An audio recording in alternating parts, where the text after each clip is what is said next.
예전보다 요즘엔 성장률이 굉장히 빠르니까 예. 중학생만 돼도 수술하실 수 있는 정도의 상태가 되는 환자분들이 굉장히 많으세요. 그러면 그렇다고 해서 또 그분들을 다 무조건 수술하느냐 그렇지 않고요.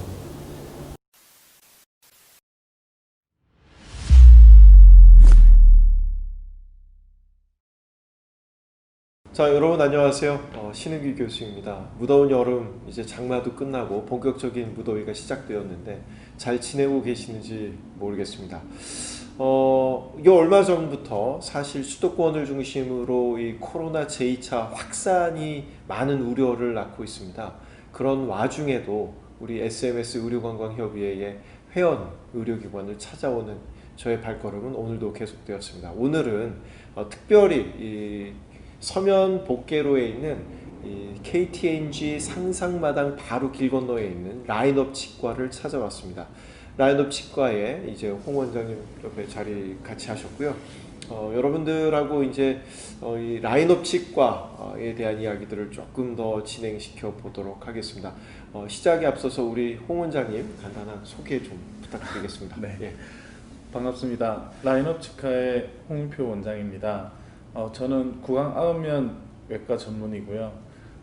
저희 병원 라인업 치과는 저 혼자만 진료를 보는 것이 아니고 충치 치료를 보는 선생님이나 잇몸 치료를 보는 선생님, 그리고 교정 치료를 하는 교정과 선생님도 다 같이 함께 진료를 보고 있습니다.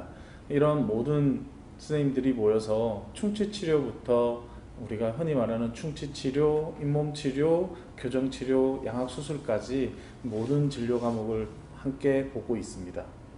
네, 소개 말씀 감사합니다. 자, 이제 제 도입부에서도 말씀을 좀 드렸는데 최근 들어 이제 이 코로나 제2차 확산이 굉장히 좀 일찍 시작되는 거 아니냐.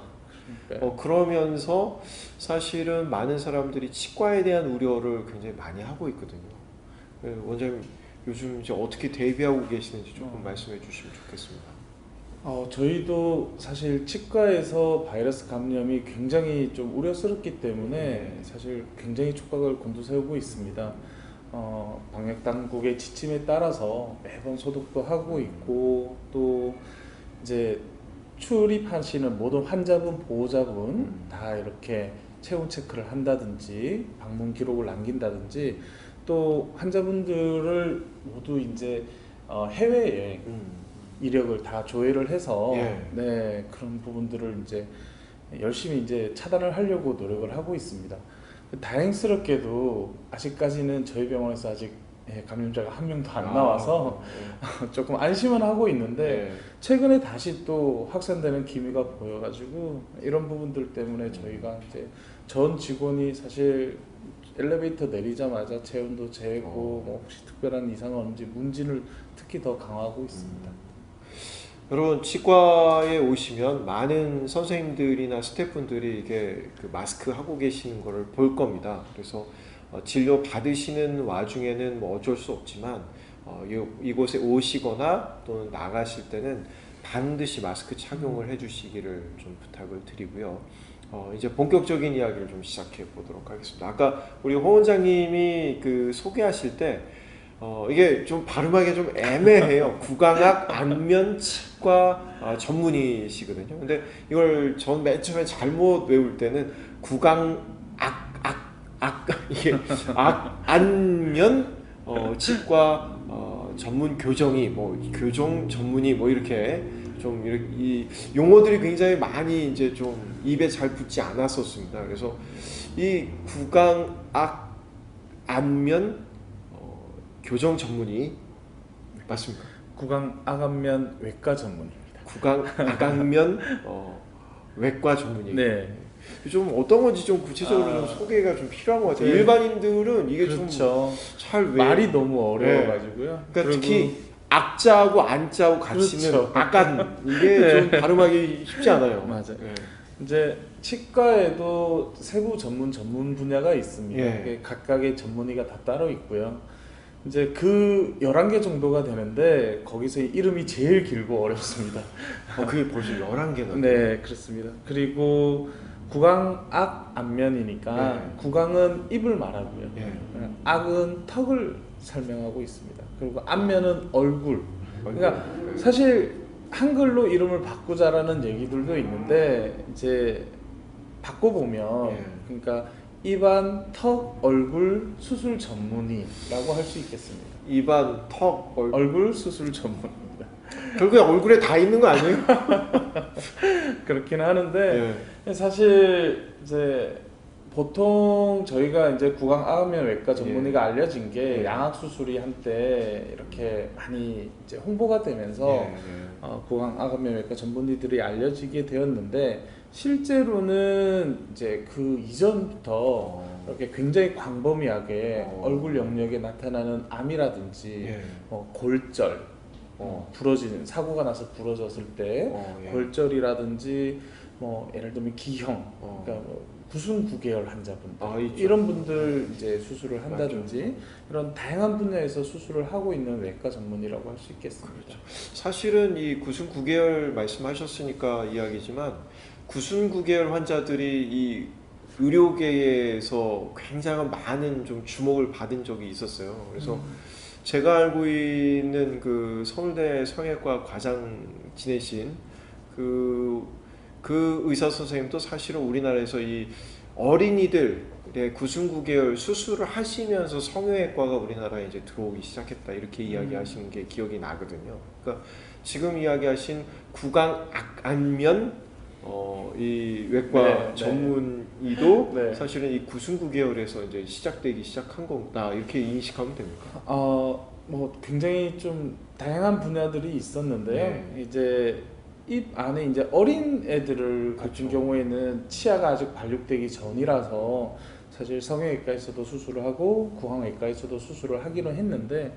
이제 일정 부분 치아가 이제 맹출을 하고 난 뒤부터는 이제 치아 부분들이 있으니까 아무래도 이제 치아의 교합 문제, 물밑 이런 문제들을 이제 고려를 해서 수술을 해야 되는 상황이 생기면서 이제 구강외과 쪽으로 점점 더 가는 것 같고요. 우리나라에서는 이렇게 굉장히 소아 1차 수술이라고 하는데 이제 아주 소아들 수술은 성형외과에서 주로 많이 하고 있습니다. 예전에는 이제 서로 막 이제 구강외과에서 수술을 하냐, 성형외과에서 수술을 하냐, 뭐 이런 내가 하냐, 그런 얘기들은 예, 많았는데 제가 생각할 때는 잘하시는 분이 하는 게 더 좋지 않을까요? 네, 맞죠. 그렇죠. 그렇군요. 알겠습니다. 자, 두 번째 질문 좀 들어가 볼게요. 자, 지금 마지막에 방금 이야기하셨는데 과연 이 양악 수술을 치과에서 하는 게 맞느냐, 아니면 외과에서 하는 게 맞느냐? 그러면 이제 더 나아가서 성형외과냐, 뭐 정형외과냐, 더 나아가서 이비인후과냐, 뭐 이거 굉장히 그렇죠. 논란이 좀 있지 않습니까? 그 치과에서 이제 하시는 전문의로서 조금 여기 자기 주장을 좀 하실 기회를 좀 드린다면 왜 치과에서 해야 되는지. 사실 성형외과나 이비인후과나 이제 구강외과가 이제 영역이 얼굴 부분에서는 굉장히 많이 겹칠 수밖에 없습니다. 그렇죠. 그렇죠. 이제 그 부위가 한정되어 있는데 이제 각과의 전문의가 다 따로 있다 보니 이제 어쩔 수 없이 영역은 겹치게 되는데요. 치과에서 굳이 꼭 해야 된다. 저는 이제 이 이유에 대해서 설명을 좀 드리자면, 왜냐하면 우리가 보통 양악 수술을 하게 되는 가장 큰 이유가 크게 세 가지입니다. 하나는 주걱턱, 우리나라에서 가장 많죠. 아래턱이 많이 나온 주걱턱 때문에 수술을 하게 되고, 또 하나는 이제 턱이 너무 작은 무턱 환자. 이게 반대로 들어가시는 들어가는 환자분들도 있거든요. 그리고 마지막으로 턱이 많이 삐뚤어진 환자, 이런 비대칭 환자가 있습니다. 이제 이 세 가지 모두 무슨 문제가 생기냐면 골격적으로는 주걱턱이고 무턱이고 비대칭인데 실제 그 환자분들 다 식사 제대로 다 하고 계시거든요. 왜냐면 밥은 먹어야 사니까요. 그죠? 그러니까 삐뚤어진 채로 계속 그렇죠. 삐뚤어져 있지만 치아는 거기에 또 맞춰준다는 거죠. 그런데 만약에 우리가 이제 어느 날 환자분이 난 더 이상 주걱턱으로 살기 싫어, 뭐 비대칭으로는 더 이상 못 살겠어, 이렇게 해서 수술을 받으러 왔는데 예를 들면 수술을 무턱대고 그냥 해버리면 얼굴은 비대칭이 맞거나 주걱턱은 해결될지라도 치아가 이번에는 하나도 맞지 않게 되는 그런 일이 생깁니다. 그래서 보통 그 부분을 해결하기 위해서 치과 교정과가 반드시 협진으로 필요해요. 그래서 양악수술은 대부분 90% 이상의 환자에 있어서 교정과의 협진이 필요합니다. 그런데 교정과 의사만 그러면 다 알면 되느냐? 사실 그렇지 않잖아요. 제가 어느 정도 수술하는 의사가 이런 부분에 대해서 어느 정도 지식이 있어야지 이게 교정이 제대로 됐는지 예를 들면 이 정도면 해도 되는 건지 뭐 아니면 수술 중에 어떤 문제가 생겼을 때 충분히 그걸 커버할 수 있는 어떤 역량이 있는 겁니다. 그래서 제가 생각할 때는 감히 양악수술은 구강외과에서 하는 것이 좀 더 낫지 않나 그렇게 생각하고 있습니다. 제 경험도 그런 것 같아요. 예전에 보니까 이제 뭐 저도 뭐 이제 나이 50에 보면 예, 뭐 한쪽이 좀 충치가 있어서 이쪽으로만 씹다 보니까 그 치과를 좀 늦게 오게 됐었잖아요. 네, 그래갖고 그러니까 이쪽을 씹다가 오른쪽 잡으니까 오른쪽으로 씹다가 이게 씹는 게 조금 바뀌니까 나중에 이쪽 그 시술하고 이렇게 하는데 또 이렇게 그거 맞추는 것도 조금 이렇게 한 1, 2주 이렇게 걸리더라고요. 그러니까 그 말씀은 맞는 것 같아요. 결국에 이 교합을 통해서 삐뚤어진 것을 바로 하고 그래서 올바른 식사 또 올바른 이 교합을 위해서 치과가 그렇죠. 조금 네. 필요하다. 그렇다고 생각합니다. 말씀을 주셨는데 일리가 있는 것 같습니다. 자, 근데 저 이제 또 궁금한 게 있어요. 네. 우리 이 서면 SMS 의료건강협의회에 이제 보면 치과도 많아요. 네. 그리고 특히 이제 서면 로타리 일대에서 딱 보면 치과가 엄청나게 또 꽤 많이 있어요. 그렇죠. 예. 그래서 뭐 무슨 치과 뭐 이렇게 있는데 네. 그런 이 라인업이라고 하는 치과의 이름은 이 라인이 업된다고 하는 것은 양악을 전문으로 하기 때문에 그런 것인지. 사실 라인업 치과의 이름을 제가 지었는데요. 예. 이게 이제 여러 가지 중의적인 표현을 이제 어. 생각을 했습니다. 예. 첫 번째는 이제 얼굴의 라인을 좀 웃는 상으로 이렇게 업을 좀 시켜줬으면 좋겠다가 예. 1번이었고요. 제가 아무래도 외과 전문이다 보니 예, 그게 1번이었고 또 하나는 대부분의 이제 입 안 상태가 구강 상태가 충치가 있거나 잇몸이 안 좋으신 분들이거나 이런 분들이 이제 잘 안 웃으세요. 그렇지. 예, 입안 라인을 좀 보여주고 싶어 하지 않으시기 그럴 수 때문에 있어요. 그런 구강 라인을 좀 밝고 좋게 만들어 줬으면 좋겠다라는 생각을 하면서 조금 규모 있게 약간 이렇게 했습니다. 스마일 업되는 그렇죠. 이런 예. 거를 스마일 라인업이 사실은 이제 모토였습니다. 그렇군요. 네, 그 이제 스마일 라인업은 너무 기니까 이제 라인업 치과고 하나의 부끄러운 어떤 이제 희망이라고 하면 이렇게 이제 이런 부분들을 환자분들이 잘 알아주셔서 이렇게 병원 앞에 환자분들이 라인업 돼 있으면 좋겠다. 제가 감히 말씀드리는데 환자분들이 제일 싫어하는 게 환자 줄 세우는 겁니다. 네. 환자들이 제일 스트레스 받아 하는 게 의사 선생님 만나기 전에 이게 대기하는 거. 네, 그러니까 늘 반성하고 있습니다. 대기가 있고 나서 이렇게 치료 이렇게 할 겁니다, 이렇게 할 겁니다, 이렇게 기다려 주세요. 그러면 그때부터는 좀 안정화되고 마음이 내가 이제 치료를 받는구나 이렇게 되는데 그냥 무작정 줄 서 있으면 내가 버려진 느낌인가, 내가 지금 어떻게 되고 있는가. 원장님 그거는 좀. 네, 아니 이제 환자가 너무 많아서 이렇게 이제 근데 제가 좀 조사를 하고 왔어요. 조사를 하고 오니까 네. 아까 우리 원장님이 이야기하신 구강 안면 그 외과 전문의는 이 서면 일대는 또 이렇게 굉장히 희소성이 있는 서면일 때 워낙 네 치과가 되게 많다 보니까 많은데 이 전공으로 전문의로서 이 서면 일대에서 이렇게 개원해서 활동하고 계신 분은 지금 몇 분 안 되시죠? 그러시잖아요. 실제로 저기 어딘가에 있는 준종합병원까지 다 포함해서 구강암의 외과 전문의로서 실제 진료를 전문적으로 보고 계신 분은 한 저를 포함해서 한 5명 정도? 이 서면 일대 전체. 부산 일대 전체. 거의 서면 외부에서는 네, 제가 구강암이면 외과로서 따로 개업하신 분은 안 계시기 때문에 제가 알고 있기는 네, 대학 교수님들까지 다 해서 부산에 10분이 안 되시는 거예요. 뭐 조금 비슷한 것 네, 같습니다. 저 그 정도 수치. 제가 하는 게 뭐 네. 조금 뭐 틀릴지 모르겠지만 네. 저는 조금 더 되는 것 같아요. 조금 어. 왜냐면 그 밑에 펠로 쌤들도 계시고 하시니까. 네. 그렇구나. 네. 그렇구나. 조금 굉장히 희소성이 있죠. 왜냐면 네. 부산에 수백 명의 치과 쌤이 계신데 맞습니다. 그 중에서 뭐 많으면 열 몇 명 정도니까. 네. 거기서 양악 수술을 전문적으로 이제 주도적으로 집도하시는 선생님은 한 10분이 안 되시죠. 네. 저 원장님 또 개인적으로 기억하는 건 네. 전에 우리 부산이 이제 그 팸 투어를 간다고 베트남 또 저희 중국 심양 네. 가서 그때 이렇게 특강을 하셨던 게 기억이 나요.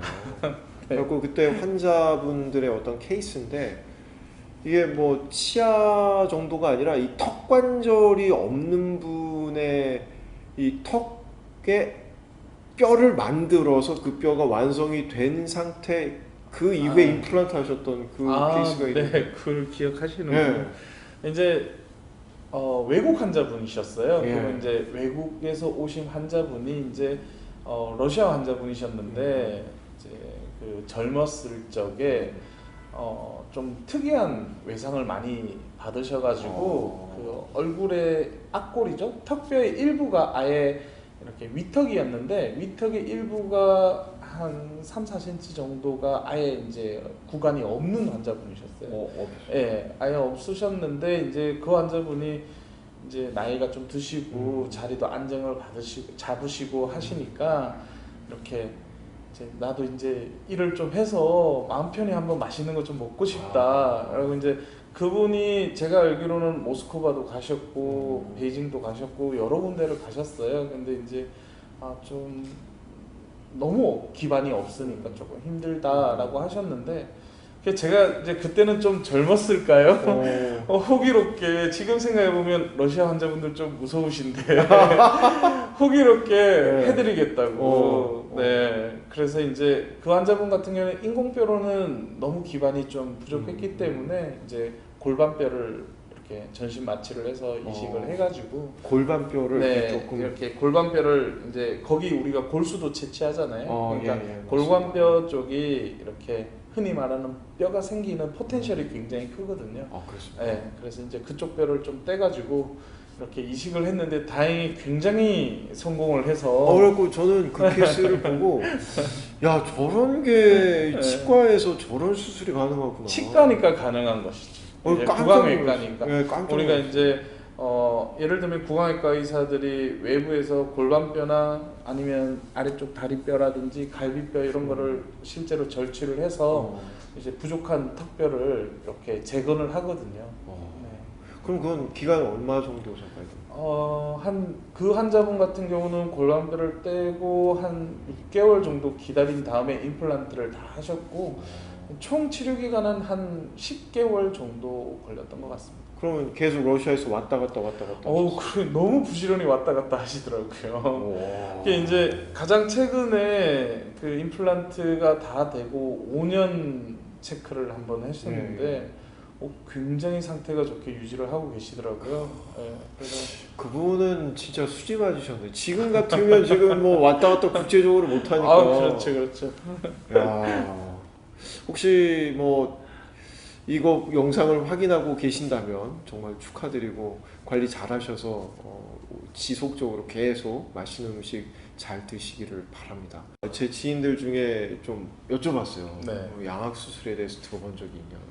들어본 적이 있다. 많이 들어본 적이 있다고 이야기하는 사람들이 공통적으로 하는 이야기가 양악 수술 그 연예인들이 이뻐지려고 하는 수술 아니냐. 그렇죠. 뭐 이렇게 이야기를 해서 성형 수술인가 뭐 이렇게 생각하는 사람도 있고. 그래서 제가 또 남 이야기만 들을 수는 없잖아요. 그래서 또 이렇게 조회를 해봤더니 상당히 위험한 수술이다. 네. 이런 댓글들도 꽤 많이 있어요. 그래서 그렇죠. 그것 때문에 좀 주저한다는 이야기들이 많이 있는데 양악 수술이 그 정말 그렇게 뭐 이렇게 위험한 건가요? 뭐 보면 여기 뭐 이렇게 관절을 깎는 수술이다 그러면서 뭐 신경을 잘못 건들면 침을 질질 흘리게 된다 뭐 여러 좀 이게 좀 그렇죠, 예, 그렇죠. 유언비어일 수도 있는데 아니에요. 이제 예. 사실 한때 이제 양악 수술이 굉장한 붐을 일으키면서 예. 이제 막 너도 나도 너무 많이 수술을 하셨죠. 그러니까 양악 수술을 하는데 특별한 자격증이 필요한 건 아니니까요. 예, 예. 그렇죠. 근데 이제 저희가 환자분들한테도 이제 설명을 하는데 양악 수술은 어려운 수술이지 위험한 수술은 아닙니다라고 표현을 합니다. 왜냐면 어려운데 위험하죠. 네, 그러니까 어렵다라는 거는 이거를 이제 잘 하는 선생님이 혹은 경력이 많이 필요하다는 뜻이고요. 이제 어렵기 때문에 경력이 좀 부족하거나 사실 조금 트레이닝이 부족하신 선생님들 같은 경우에는 조금 이제 이렇게 시도하기가 어려운데 이제 그런 경우에 무리하게 하다 보면 이제 사고도 나고 그렇지 않나라고 생각합니다. 저는 이제 어느 방송을 봤는데 양악 수술이 일반 수술로 치면 뇌 수술에 가까운 수술이다. 그 정도로 위험하다라고 이제 설명을 하는 유튜브를 본 적이 있거든요.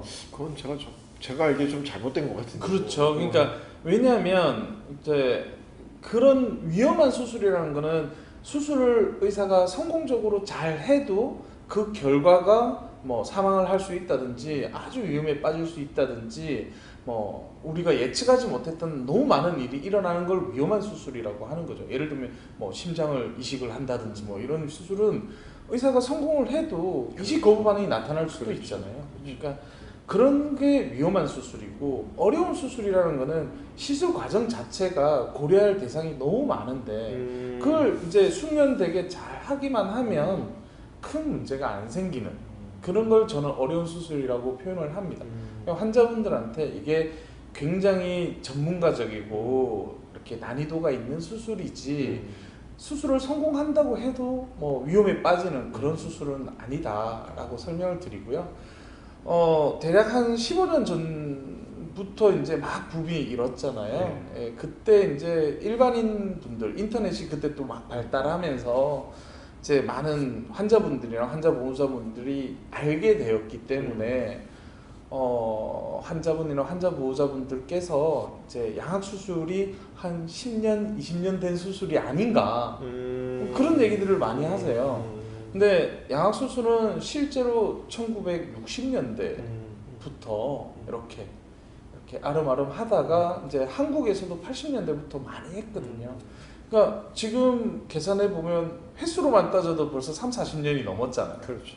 이제 어떤 시술을 3, 40년간 특정한 과에서 지속적으로 수술을 해왔다는 거는 설사 그 시술 자체가 어떤 난이도가 높거나 문제가 위험한 수술이라 하더라도 어떤 그 위험을 피해갈 수 있는 노하우가 충분히 쌓일 수 있는 기간인 거죠. 그렇죠. 그리고 성공률이 어느 정도 담보가 되니까 그렇죠. 계속 그렇고 이제 우리가 흔히 말하는 이제 이 수술을 했을 때 정말 위험에 빠질 확률 얼마나 될 것이냐.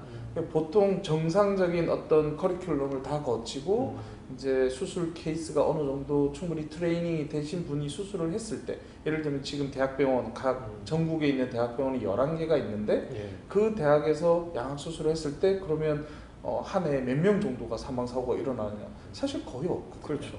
저도 그렇게 들어 그런 얘기는 못 들어보셨잖아요. 네. 대학병원에서 양악 수술을 했는데 뭐 이렇게 환자가 사망했다 이런 얘기는 거의 없고 정말 그런 일이 생기면 그게 정말 구강외과 의사들 사이에서는 굉장히 큰 이슈가 되죠. 예. 그만큼 그럼 만약에 정말 위험한 수술이라면 수술을 잘 해도 어쩔 수 없이 사망하는 사고들이 생길 수밖에 없잖아요. 그리고 만약에 아까 말씀하신 대로 그런 대학병원에서 그런 사고가 생겼다면 말씀하신 것처럼 성형외과나 정형외과나 이 영역을 같이 이렇게 바라보고 있는 다른 분들의 입장에서도 주의해야 된다, 조심해야 된다라는 이야기가 나왔을 텐데 그런 게 지금 그렇죠. 없는 상황이잖아요. 네. 그래서 이제 사실 환자분이나 보호자분이 생각하는 것만큼 그렇게 목숨을 담보로 하는 정도의 어떤 수술은 아니다. 하지만 우리가 얼굴의 골격을 바꾸는 거잖아요. 얼굴에는 기본적으로 신경, 혈관들이 원체 많이 지나가고 있기 때문에 여기에 대한 정말 충분한 경험, 노하우가 있지 않으면 사실 문제가 생길 수밖에 없는 거죠. 아까 말씀드렸던 어떤 침을 흘린다. 이건 조금 다른 문제이거든요. 하지만 실제로 이렇게 좀 이렇게 경력이나 노하우가 떨어지면 어쩔 수 없이 감각 이상이 영구적으로 남을 확률이 높아지는 것은 사실이에요. 또 교합이 원래 목적한 대로 잘 안 될 가능성도 있고. 그 이제 사실 제가 기억나는 게 10년 전에 그 PD 수첩에서 예. 양악 수술을 한번 맞아요. 했거든요. 그게 아직도 10년 됐는데 아직도 기억이 나요. 그게 이제 개인 병원에서 양악 수술을 했는데 수술을 하고 나서 라면을 못 먹는다 이러면서 라면이 막 새는 그걸 방송에서 본 적이 있습니다. 이제 정말 충격적인 영상인 거죠. 그러니까 양악 수술을 하는데 우리가 양악 수술의 목적이 사실 연예인들이 이뻐지기 위해서 하는 수술이 아니거든요. 제가 도입부에서 설명드렸다시피 주걱턱이거나 우턱이거나 비대칭이어가지고 사실 식사나 이런 것들이 잘 안 돼서 너무 힘든 환자들을 위해서 생긴 수술이에요. 그런데 양악 수술을 하고 나서 오히려 그런 문제가 생겼다라는 거잖아요. 그거는 진짜 예, 그- 뭔가가 잘못돼 예, 있는 예. 본질이 이렇게 전도된. 그렇죠. 예, 그러니까 그런 거네요. 사실 그런 부분들이 있기 때문에 너무 외적인 부분을 추구하다 보면 사실 의사가 수술하는 과정에서 무리를 할 수밖에 없는 부분이 생길 수 있어요. 예, 왜냐면 턱을 작게 만들고 싶어요 라고 얘기를 하고 이제 알겠어요, 제가 작게 만들어 드릴게요 이러고 수술을 들어갔는데 막상 우리가 생각하는 이도 잘 물리고 얼굴도 작아지는 방향으로 수술을 했는데 수술한 결과를 보니 얼굴이 별로 안 작아졌네? 그럴 수 있잖아요. 이제 경력이 많이 쌓이면 어느 정도 예측이 되지만 그 예측이 된다는 것까지 쌓이기가 참 많은 환자들을 수술을 해야 되는 과정이기 때문에 그런 경우에 사실 과감하게 환자분한테 여기가 최선이다. 왜냐하면 기능이 심미보다는 우선이 돼야 되니까 여기가 최선이다라고 얘기를 해야 되는데 수술의 목적 자체가 이가 잘 물리는 것보다 얼굴이 작아지는 데 있었다고 하면 네, 특히 어떤 과는 사실 이름 자체가 심미가 목적인 과잖아요. 그러니까 어쩔 수 없이 무리수를 뚫을 수밖에 없지 않았냐. 저희가 이제 그 방송을 보면서 몇몇 외과 의사들이 너무 충격적이었다라고 얘기하면서 왜 그랬을까 라고 생각했을 때 아마 그런 이유였지 않나라고 생각합니다. 하긴 뭐 예전에 제 기억에 그 PD 수첩과 관련된 그 비슷한 프로그램에서 키 커 보이기 위해서 일부러 다리를 막 절단하고 막 이렇게 맞아요. 뼈가 붙는 사이에서 막 이게 좀 다리가 길어진다 그래갖고 잘 되면 좋은데 이게 이쪽 다리는 잘 길게 그러니까 여러분 이거 보신 여러분 우리 인체는 그 여러분들이 의도한 대로 그렇게 다 되지 않을 수도 있습니다. 일단 미학적인 것보다는 기능적인 거 거기에 우선을 두시고 안전한 의료 시술을 목적으로 하시는 게 더 바람직하겠다고 그렇게 말씀드려요. 여러분 너무 좀 그러지 않으셨으면 좋겠어요.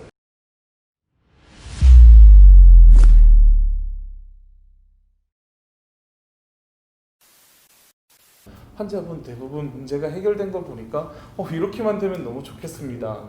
그래서 이런 과정을 하기 위해서 저희가 이런 부분들을 미리 제작해서 이걸 수술할 때 직접 사용할 겁니다.